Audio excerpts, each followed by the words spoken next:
নমস্কার বন্ধুরা, আমার চ্যানেলে আপনাদের সবাইকে ওয়েলকাম।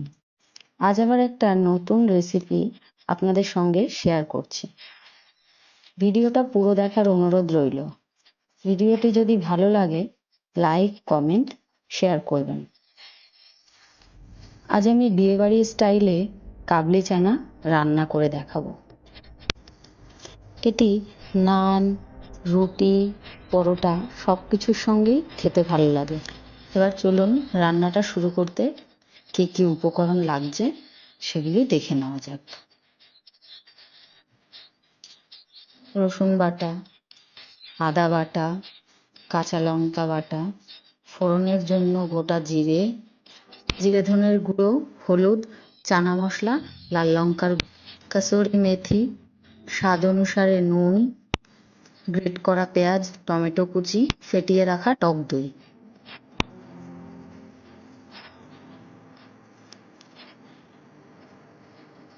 এখানে আমি মিডিয়াম সাইজের 4টে আলু নিয়ে নিয়েছি আর নিয়ে নিয়েছি 200 গ্রাম কাবলি ছোলা। ছোলাটাকে আমি আগের দিন রাতে ভিজিয়ে রেখেছিলাম। আপনারা চাইলে 4 থেকে 5 ঘন্টা আগে ভিজিয়ে রাখতে পারেন ছোলাটাকে। প্রেসার কুকারে দিয়ে তার মধ্যে আমি পরিমাণ মতো জল অ্যাড করে দেব।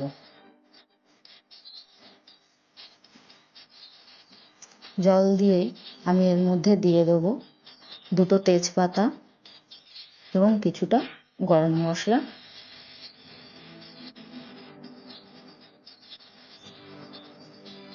আর সঙ্গে দিয়ে দেবো কিছুটা নুন এবং কিছুটা হলুদ।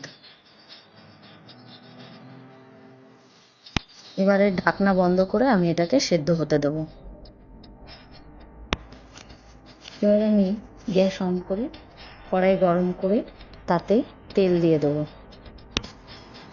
কড়াই গরম হয়ে গেছে। এবার এর মধ্যে আমি দিয়ে দেবো গোটা জিরে ফোড়নে। তারপরে পেঁয়াজ বাটাটা দিয়ে দিচ্ছি। পেঁয়াজটা আমি হালকা ব্রাউন করে ভেজে নেব। পেঁয়াজটা আমার ভাজা হয়ে এসেছে।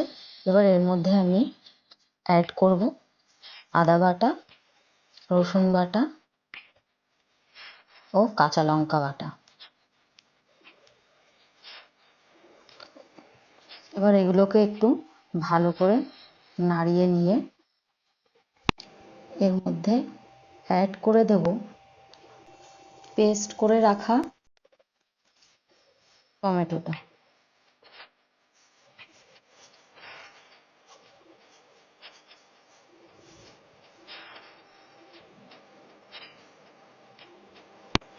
এবার আমি এর মধ্যে একে একে সমস্ত মশলা গুঁড়িগুলি অ্যাড করব।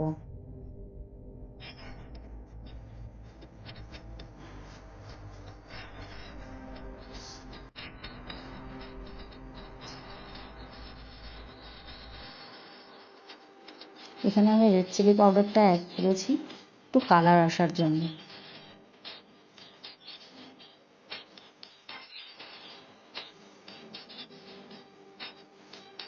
এবার আমি এতে স্বাদ মতো নুন দিয়ে দেবো।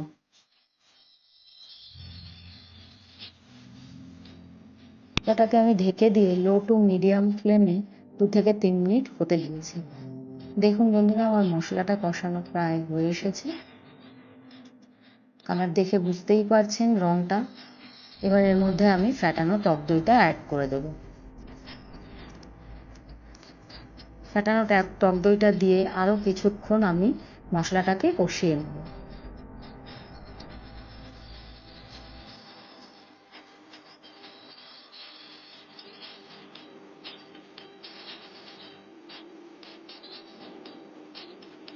মশলাটা আমার কষানো হয়ে গেছে।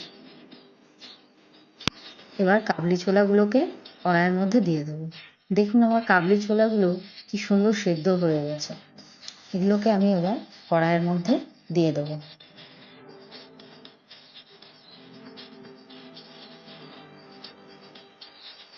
কড়াইয়ের মধ্যে দিয়ে আমি এগুলোকে আরেকটু জল অ্যাড করব।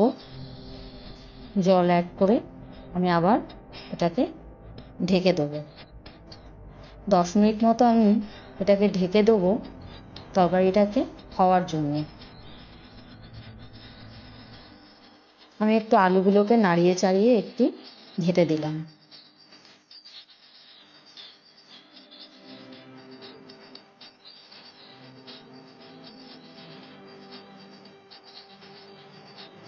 দেখুন আমার তরকারিটা প্রায় হয়ে এসেছে।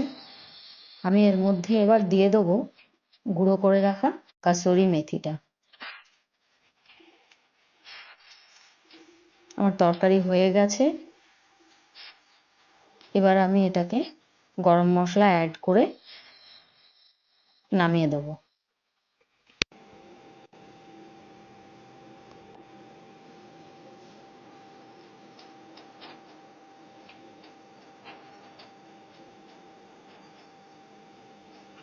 এটা এখন সার্ভ করার জন্য পুরোপুরি তৈরি। আজকের মতো এই পর্যন্তই। দেখা হবে আবার পরের ভিডিওতে। রান্নাটা যদি আপনাদের ভালো লেগে থাকে তাহলে অবশ্যই বাড়িতে একবার ট্রাই করবেন এবং আমাকে কমেন্টস করে জানাতে ভুলবেন না। থ্যাংক ইউ সো মাচ ভিডিওটা দেখার জন্য।